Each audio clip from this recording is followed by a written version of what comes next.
Olá! Sejam muito bem-vindas e bem-vindos ao episódio número 35 do podcast, do nosso programa de rádio, O Espírito do Evangelho. Aqui é Antônio Campos. E hoje, dia 4 de novembro de 2020, nós voltamos a abordar os aspectos históricos do Evangelho. Como vocês se lembram, no episódio 13, o professor Lair Amaro falou um pouco sobre a formação do Novo Testamento. Em outro programa, discutimos com o tradutor Rafael Arraes sobre os evangelhos de Tomé e Maria Madalena, que não constam, como vocês sabem, do Novo Testamento. E nos episódios 24 e 25, caminhamos com Paulo, a partir do olhar do professor Pedro Lima Vasconcelos. E agora chegou a hora de falarmos sobre o Evangelho que abre o Novo Testamento, o Evangelho de Mateus. Apesar de não ter sido o primeiro evangelho escrito, Marcos tem essa primazia, o texto atribuído a Mateus foi considerado por alguns pais da Igreja como a principal referência, por ser um vigoroso manual para quem quer ser discípulo de Jesus. Não por acaso, o Evangelho de Mateus foi um best-seller entre os cristãos primitivos. Até por isso, pela complexidade desse escrito e pelo tempo que temos, não conseguiremos falar sobre todos os aspectos deste material, mas vamos apresentar algumas linhas gerais e que podem nos auxiliar na melhor compreensão deste Evangelho. Até por isso, vamos dividir a nossa conversa em 3 episódios. E para falar a respeito do Evangelho de Mateus, estamos recebendo o professor Jaldemir Vitório, doutor em Teologia Bíblica pela PUC do Rio de Janeiro e professor de graduação e pós-graduação da Faculdade Jesuíta de Filosofia e Teologia em Belo Horizonte, Minas Gerais, autor de pelo menos 2 livros sobre Mateus. Mateus, o Evangelho Eclesial, foi editado pela editora Loyola, e Lendo o Evangelho segundo Mateus, esse publicado pela Paulus Editora, e obra que será a nossa base para a entrevista. Seja muito bem-vindo, professor Jaldemir Vitório. Muito obrigado, Antônio. É um prazer poder conversar com você. O prazer é sempre nosso, professor. No próximo bloco, a origem do Evangelho de Mateus.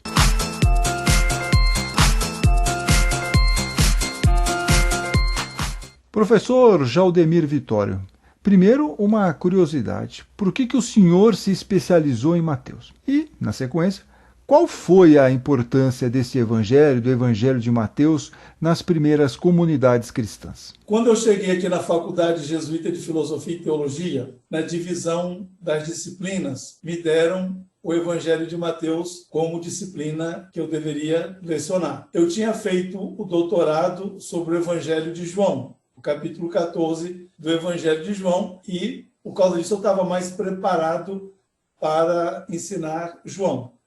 Mas uma vez que me deram essa disciplina, eu abracei essa causa e me dediquei de corpo e alma a estudar o Evangelho de Mateus. Na medida em que eu fui estudando, eu fui percebendo a riqueza e a atualidade desse evangelho, que, aliás, foi um dos evangelhos, foi o evangelho mais usado nos primeiros séculos daquilo que a gente chama de cristianismo. Exatamente o modo como ele foi feito, como ele foi elaborado, quase de uma forma muito didática, muito clara, e por isso, no começo do cristianismo, ele foi o evangelho mais usado. Ele foi um best-seller, né? Ele praticamente as primeiras comunidades tinham que ter uma cópia aí desse Evangelho de Mateus. Né? E aí, então, eu me dediquei e tenho estudado e tenho publicado bastante, não só os livros, mas tenho publicado muitos artigos a respeito desse Evangelho. O autor desse texto, a gente pode realmente atribuir a Mateus, aquele que era o coletor de impostos na época de Jesus, ou isso foi uma convenção? Não. O que nós podemos dizer também para quem é esse autor, pseudo-autor, que a gente está chamando de Mateus para uma convenção aqui, né? Para quem ele estava escrevendo, para que comunidade ele estava escrevendo? O que o senhor pode falar para nós sobre isso? O autor, o evangelista, é uma pessoa diferente do apóstolo. Então, o apóstolo Mateus Levi é dos anos 30, da Galileia, ou seja, na Palestina. O texto de Mateus foi escrito lá pelos anos 80, 85, na Síria, em Antioquia, que era, vamos dizer, a Roma do Oriente, porque Roma tinha a capital Roma e depois tinha uma cópia de Roma, porque os romanos eles se impunham criando uma cópia urbanística do modelo de Roma nos lugares que eles dominavam. E aí, então, tinha uma espécie de segunda Roma que dominava, coordenava as atividades do Império no Oriente. Então, a comunidade de Mateus é daí. Então, no Evangelho de Mateus, no capítulo 4, tem uma referência à Síria, capital Damasco. E muitos autores entendem que ali é uma indicação de onde o Evangelho foi escrito. Agora, então, a problemática vivida por Mateus evangelista é muito diferente do Mateus apóstolo, porque ele simplesmente seguiu Jesus. Entende? Quer dizer, ele não exerceu nenhuma atividade de escritor. Professor, como que se chegou à convenção, como que se determinou de que a autoria tinha sido de Mateus? Quem que convencionou isso? Quem que determinou isso? Como é que se chegou a isso? Se chegou a isso, essa autoria dá esse nome para Mateus a partir do século II. A autoria desse texto que foi escrito de forma anônima. E essa autoria é baseada num texto de Eusébio de Cesareia, que escreveu a história eclesiástica, e na história eclesiástica, Eusébio diz que Mateus escreveu a tradição em aramaico, e depois essa tradição foi interpretada. O texto diz exatamente assim, o texto do século IV. Mas isso é um texto do século IV, que é Eusébio de Cesareia, citando Papias, que teria ouvido de um outro bispo anterior. Isso a gente chama de pseudoepigrafia, na linguagem dos estudos bíblicos, ou seja, uma falsa autoria. Agora, acontece o seguinte, que naquela época a questão da autoria não era a mesma de hoje. Por exemplo, para eu publicar o livro com a Paulus, eu tenho que fazer um contrato. Então, eles têm que saber quem realmente escreveu. Naquela época, e em toda a época dos escritos bíblicos, o importante era o conteúdo, a mensagem. Uma vez que a comunidade, tendo tido contato com o texto, deu, vamos dizer, peso, valor àquela mensagem, basta. Ou seja, a autoria real é menos importante. Não tem importância nenhuma. E o texto do Evangelho, inclusive nos manuscritos que a gente tem, não tem autoria. A autoria tem nos textos editados, Evangelho segundo Mateus. Mas isso é de quem editou, não está no texto propriamente. Agora, esse Mateus, vamos chamar assim, que é a quem se atribui o Evangelho, a gente pode, vamos dizer, desenterrar a identidade narrativa dele a partir dos textos, do texto. É o que a gente chama de autor implícito, ou seja, quem realmente escreveu o Evangelho, que a gente chama de autor real, a gente não sabe quem foi, mas a gente sabe quem foi o Mateus que está nas entrelinhas do texto. Porque quando a gente lê um texto, mesmo que a gente não saiba quem é o autor real daquilo, você pode fazer toda uma descrição da identidade da pessoa. Por exemplo, se a pessoa conhece bem a língua portuguesa, você pode fazer uma identificação da opção política dela ou da opção religiosa, das preferências dela. E determinados textos você pode, inclusive, descrever, vamos dizer, como que ela está se sentindo psicologicamente. Agora, porque quando a gente escreve, quando a gente produz um texto, a gente se escreve, entende? Quando você escreve um texto, você está se escrevendo, você está se expondo. Quando eu leio um texto do jornal que é assinado, aquela pessoa que assinou aquele texto, ela está se dizendo. Ou seja, não conhecemos o autor real, mas pelo texto encontramos pistas do que queria dizer o autor verdadeiro. Por exemplo, os estudiosos dizem que esse evangelho foi escrito para seguidores de Jesus que ainda eram judeus. Confere, professor.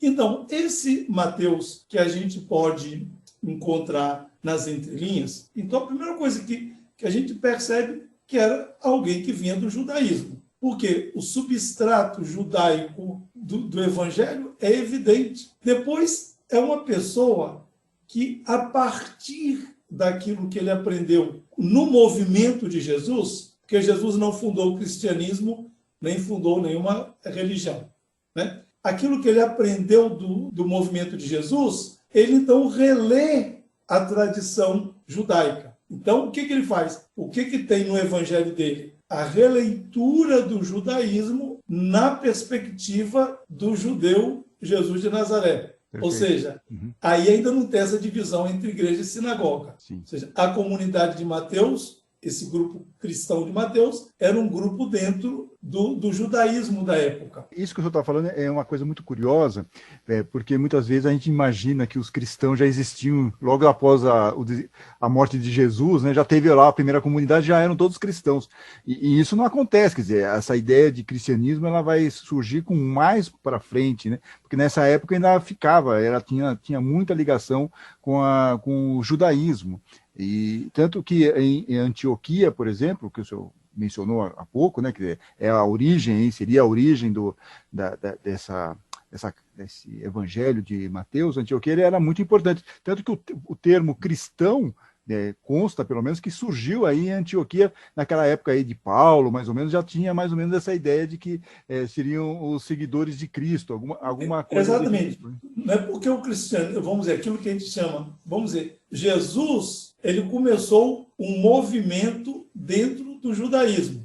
Vamos dizer, aquilo que a gente chama a separação dos caminhos, que aí, vamos dizer, o movimento de Jesus foi por um lado e a sinagoga, o judaísmo foi para o outro, isso só acontece no final do século I. Isso, que é a grande crise que pelo que eu estou entendendo aqui na conversa que o senhor está falando, estava passando a comunidade de Mateus, e curiosamente também tem um reflexo na comunidade joanina, que fica em outro lugar, mas todos eles estavam tendo aí exatamente. Estavam tendo uma espécie, vamos chamar assim, de saia justa dentro das sinagogas, eles não estavam sendo expulsos das sinagogas. Né? Exatamente. Então, o evangelho de João, vamos dizer, o contexto largo é o mesmo. Mas só que João é posterior a Paulo, quando realmente, vamos dizer, a ruptura entre o movimento de Jesus, eu nem vou chamar da igreja, do movimento de Jesus, desse grupo de Jesus dentro do judaísmo, e o movimento da sinagoga já estava se consumando. Por exemplo, no capítulo 9 de São João, quando fala da cura do cego de nascença, então João cria um verbo que em português é uma expressão, mas que em grego é uma palavra só, o verbo ser expulso da sinagoga. Então, aquela história do cego de nascença reflete exatamente esse conflito entre o movimento de Jesus e a sinagoga, e ali, então, o movimento de Jesus vai decidindo romper e pegar o seu caminho e sozinho. O autor do Evangelho de Mateus vai procurar também, assim como João, mostrar caminhos para aquela comunidade que estava sendo expulsa da sinagoga. Falaremos sobre isso no próximo bloco.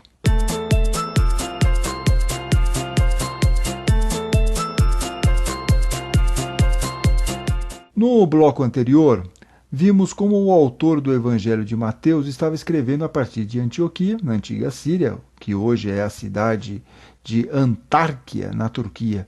E ele falava para uma comunidade de judeus, seguidores de Jesus, que estavam sendo expulsos das sinagogas. Professor Jaldemir Vitório, que é doutor em Teologia Bíblica pela PUC do Rio de Janeiro, nosso entrevistado de hoje, como foi esse processo de expulsão dos primeiros cristãos das sinagogas? A gente já pode ir colocando um pouco o contexto do Evangelho de Mateus e que levanta as questões que Mateus vai responder. Então, eu gostaria de chamar a atenção pelo seguinte, que o Evangelho não é uma biografia de Jesus. O Evangelho é uma catequese para uma comunidade de discípulos de Jesus, que vivia seus problemas. Perfeito. Não, só para explicar, a palavra catequese ela é muito católica, né? Mas ela seria assim, o quê?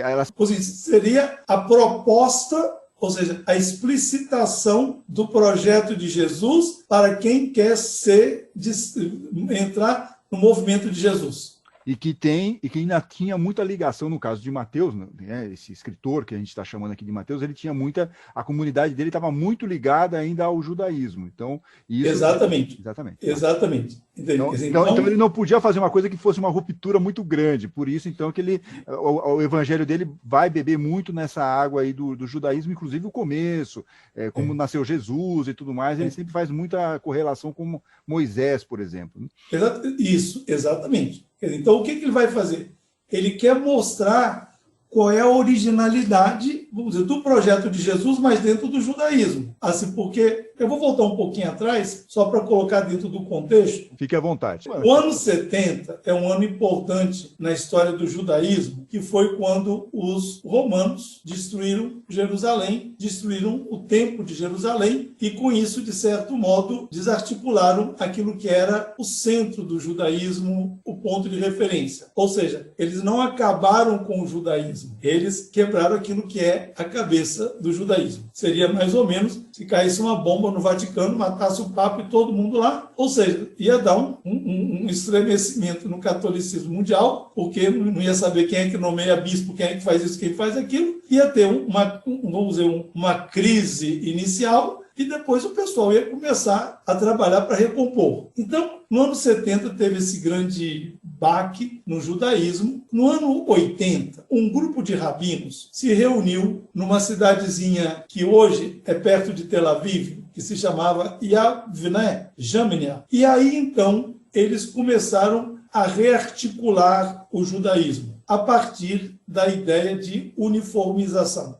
Porque o judaísmo até então era plural. O movimento de Jesus dentro do judaísmo até então não fazia problema. Ele tinha seus conflitos, mas era um movimento entre outros movimentos, como, por exemplo, dos escribas e fariseus, dos essênios, ou dos zelotas, ou dos saduceus. Mas, a partir daí, a coisa ficou problemática, porque os rabinos, nesse processo de reorganização do judaísmo, eles começaram a pressionar todos os grupos para deixarem de lado as suas peculiaridades e se centrarem no núcleo, é aquilo que daí surge o judaísmo moderno, né? Que depois foi se adaptando. Porque eles perdem um pouco todo aquele ritual, todo o templo, eles tiveram que se reorganizar como... Não tem mais sacerdócio. Exato. Não tem mais sacerdócio. Isso. Vai ser uma religião totalmente leiga. Mas aí surge também a figura do rabino, né, com um pouco mais de força, né? Porque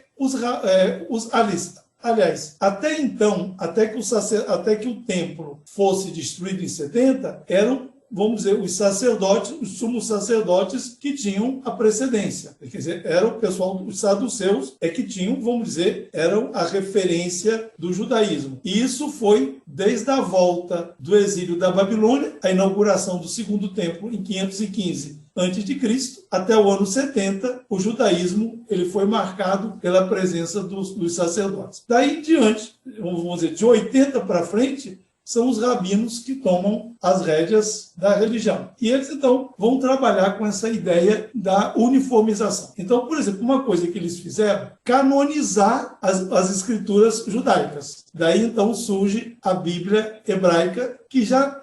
Mas só que o pessoal já usava a tradução da Septuaginta, a tradução para o grego. Então eles enxugam, tiram aqueles livros que não foram escritos originalmente em hebraico. Depois eles têm uma festa, um calendário de festas comuns. Então eles vão tentando, vamos dizer, uniformizar a religião. Agora, para isso, as comunidades ligadas ao movimento de Jesus, eu não vou chamar aqui de cristianismo, as comunidades dentro do judaísmo ligadas ao movimento de Jesus, elas foram forçadas a abrir mão das suas coisas, sei lá, por exemplo, a celebração da Eucaristia, as suas práticas e tudo mais, e voltar para a comunhão com a sinagoga. E é aqui, então, que começam os conflitos. Porque, então, as comunidades cristãs de maioria judaica, porque tinha aquelas que eram de maioria vindas da gentilidade, então esses aí eles não tinham nem como influenciar, mas eram aquelas que eram de matriz, onde a maioria vinha do judaísmo, então eles não querem se submeter. A comunidade de Mateus, formada em sua maioria por membros do movimento de Jesus vindo do judaísmo, eles começam a ser pressionados. E aí, então, surge uma série de problemas. Por exemplo,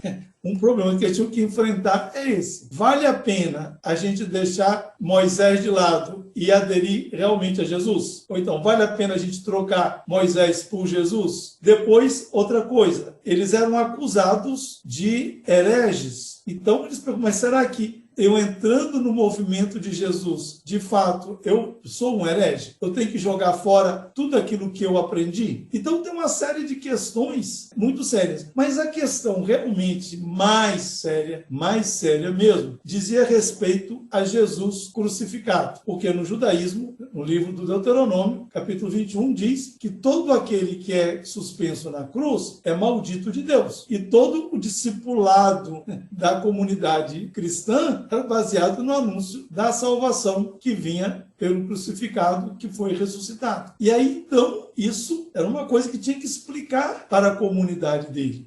Professor Jaldemir Vitório, Mateus escreve de Antioquia para as comunidades próximas, na antiga região da Síria. Já o Evangelho de João pode ter sido escrito para as comunidades da Ásia Menor, hoje lá na Turquia.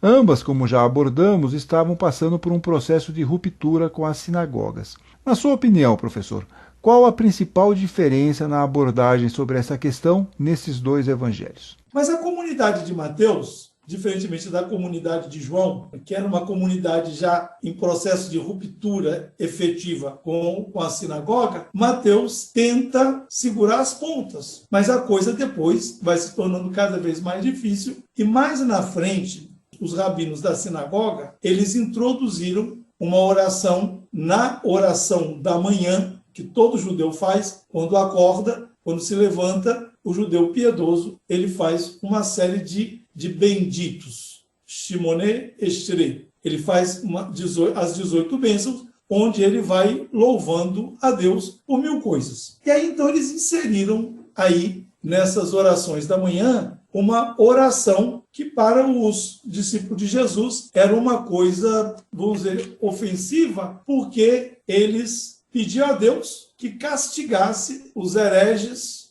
os nazarenos, aqueles que não aderiam ao movimento da sinagoga. Ou seja, a pressão era forte, né? A pressão era forte. Ou seja, enquanto não tinha isso, um judeu cristão, vamos chamar assim, um judeu cristão da comunidade de Mateus, rezar as 18 bênçãos, não tinha nenhum problema. Mas o problema é quando tinha que rezar essa bênção, onde você pedia a Deus para castigar os ímpios, os nazarenos, etc. Aí já estamos no tempo da comunidade de João. Então, Mateus, Antônio, tinha que resolver essa questão, ou seja, os membros da comunidade dele tinham que ter, vamos dizer, uma fundamentação para poder explicar em que sentido vale a pena você deixar Moisés para seguir Jesus. Porque também tinha uma outra coisa, Antônio, que era complicada. A ruptura com a sinagoga privava as pessoas da comunidade de Mateus também de um apoio econômico, porque era, vamos dizer, a entidade que ajudava os seus membros. E você romper com a sinagoga significava você perder esse apoio econômico social. Fora a parte espiritual, né? Quer dizer, além dessa parte material, ainda tinha essa questão, tinha uma questão espiritual também. A pessoa ficava meio sem saber, puxa, e agora, né? Para onde eu vou? Então tinha que explicar tudo. Seria mais ou menos, por exemplo, uma pessoa que é do interior e que é da oposição ao prefeito. Não tem como sobreviver. Então Mateus, ele tem que escrever um evangelho onde essas questões sejam resolvidas. Como essa questão era complexa, e para fazer esse texto, o autor, ou os autores, por exemplo, no Evangelho de João são autores, né? Mateus, eu não sei se o senhor tem esse mesmo entendimento, se é mais de um autor, mas tem que ser pessoas extremamente capazes, porque naquela época, 95% da população não sabia ler nem escrever. E essa pessoa que escreveu o Evangelho de Mateus, ele tinha que ter um conhecimento, tinha que ter uma formação educacional boa, para poder escrever dessa maneira e organizar esse discurso que acabou dando origem aí no texto que nós conhecemos como o Evangelho de Mateus. E também pegando um gancho pelo que o senhor falou lá no começo, sobre a autoria, hoje, quer dizer, pelo menos os estudiosos dizem que foi tudo escrito em grego, originalmente, quer dizer, não é que ele foi uma tradução do aramaico, do hebraico, então era algo que a pessoa também escrevia em grego, então era uma pessoa com um nível educacional muito diferenciado para aquela época. O senhor concorda com isso? Isso mesmo. Quer dizer, então, os estudiosos de Mateus acham que no capítulo 13, versículo 52, estaria a assinatura do evangelista. Lá diz assim: por isso todo escriba que se torna discípulo do reino é semelhante a um pai de família que do seu tesouro tira coisas novas e coisas velhas. Então, para muitos autores, aqui estaria a assinatura de Mateus. Ele teria sido um escriba, um rabino, que aderiu ao movimento de Jesus, como Paulo. Paulo era um judeu que aderiu ao movimento de Jesus. Quer dizer, a conversão de Paulo não é que ele mudou de religião. É dentro do judaísmo, ele passou do movimento dos escribas e fariseus e entrou no movimento de Jesus. Mas a história da conversão de Paulo muitas vezes é mal explicada. Então seria esse rabino que conhecia muito bem a tradição judaica e que depois ele relê a tradição judaica a partir da perspectiva de Jesus. Entendeu? Mas eu estava falando antes que o Evangelho, então, ele vai respondendo a essas questões que a comunidade enfrenta, mas questões práticas. Um exemplo é a questão da multiplicação dos pães. Então, o pessoal pega aquele texto, tira do contexto, não sabe o que é aquilo, entendeu? Aí começa a tirar as conclusões mais estranhas. Agora, mas aquele texto no Evangelho de Mateus, é uma tentativa de explicar para a comunidade como é que a comunidade vai enfrentar o desafio da sobrevivência nesse contexto adverso de ruptura com a sinagoga. Então ele vai dizer o seguinte, que a comunidade vai sobreviver na medida em que houver solidariedade e partilha. Mas solidariedade de quê? A solidariedade do pouco. Aquilo que o povo diz, né? Pouco com Deus é muito, o muito sem Deus é nada. Então, tudo ali então se passa como? Né? Eles estão no deserto por causa de Jesus, eles estão passando fome e tem que resolver. E aí então começam a vir as soluções, não é isso? Né? Manda o pessoal comprar comida. Quem garante que o pessoal todo não tinha dinheiro? Quem garante que nas redondezas teria comida para 5.000 pessoas? Porque ali é tudo hiperbólico, não é isso? Depois, e as crianças? E os doentes? Aí Jesus diz, não, vocês mesmos têm que dar de comer. Então ele diz assim, que a solução para esse problema está no seio da comunidade. Ele pergunta, o que vocês têm? 5 pães e 2 peixes. E a partir desses 5 pães e 2 peixes, que são colocados à disposição da comunidade, Jesus pega, abençoa e começa a distribuir, e cada um que recebe o seu pedaço, pensa sempre no seu próximo. Ou seja, ninguém pega o seu pedaço e pensa em si mesmo. Quando ele come naquele pedaço, ele tem que pensar no outro. E o resultado, todos comem fartamente e ainda sobram 12 cestos cheios. Ou seja, nada de egoísmo, um ajudando o outro. Isso, exatamente. Né? Exatamente. O verbo da tradição cristã é o verbo doar, repartir, dividir. Esse texto, essa tradição, que são 2, no Evangelho de Mateus, sobre a multiplicação dos pães, é uma resposta narrativa a um problema da comunidade. É Jesus que está ensinando para a comunidade que o caminho da sobrevivência naquele contexto é o caminho da solidariedade e da partilha, independentemente das dimensões do problema. Quem for estudar esse texto e começar a bater boca, que isso é impossível, que não dá, está perdendo o seu tempo, porque o texto não quer trabalhar com isso. O importante do texto, como eu falei lá no começo, é a mensagem. O que ele está ensinando? Ele não está descrevendo uma situação, simplesmente. Ele não está fazendo uma crônica. Está dando uma instrução para a comunidade dele como resolver esse problema que surge com a ruptura com a sinagoga. E esta passagem da multiplicação dos pães e peixes está em Mateus no capítulo 14, mas também faz parte dos outros 3 evangelhos, Marcos, Lucas e João. Algumas passagens, no entanto, só estão em Mateus, como a de Pedro caminhando sobre as águas, a parábola do servo cruel, o julgamento das nações, que foi outro discurso importante de Jesus, o sonho da mulher de Pilatos e a cena antológica de Pilatos lavando as mãos. No próximo episódio, na semana que vem, vamos analisar a estrutura do Evangelho de Mateus e alguns trechos importantes. Continuamos na companhia do professor Jaldemir Vitório, doutor em Teologia Bíblica pela PUC do Rio de Janeiro e professor de graduação e pós-graduação da Faculdade Jesuíta de Filosofia e Teologia em Belo Horizonte, lá em Minas Gerais. Autor de pelo menos 2 livros sobre Mateus, Mateus, o Evangelho Eclesial, da editora Loyola, e Lendo o Evangelho segundo Mateus. E essa é uma publicação da Paulus Editora, obra que está sendo a base para a nossa entrevista. No próximo bloco, as mensagens dos ouvintes.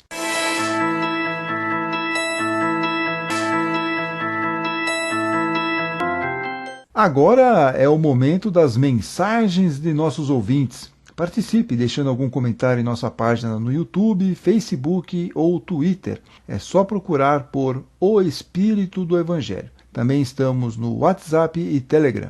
E os 2 últimos episódios sobre terapia de vida passada continuam repercutindo em nossas redes sociais. O Ariovaldo Vieira diz que pela primeira vez ouviu uma especialista no assunto. Adorei os 2 episódios. Realmente, a Elaine De Luca, além de ter sido uma das pioneiras aqui no Brasil ao trazer a terapia de vida passada, ela também é muito didática nas explicações.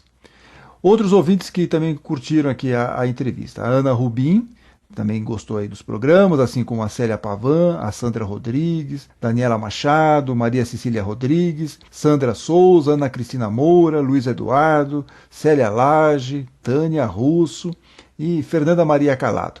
Muito obrigado por todos que entraram em contato conosco e continuem acompanhando o podcast O Espírito do Evangelho, tanto lá no YouTube quanto nas diversas plataformas de áudio, como Spotify, Google Podcast, Apple, Castbox, Deezer, Anchor, entre outras. É só seguir os nossos episódios por um desses aplicativos. E até a semana que vem, quando voltamos com o 2º episódio especial sobre o Evangelho de Mateus. Fiquem bem. Fiquem com Deus.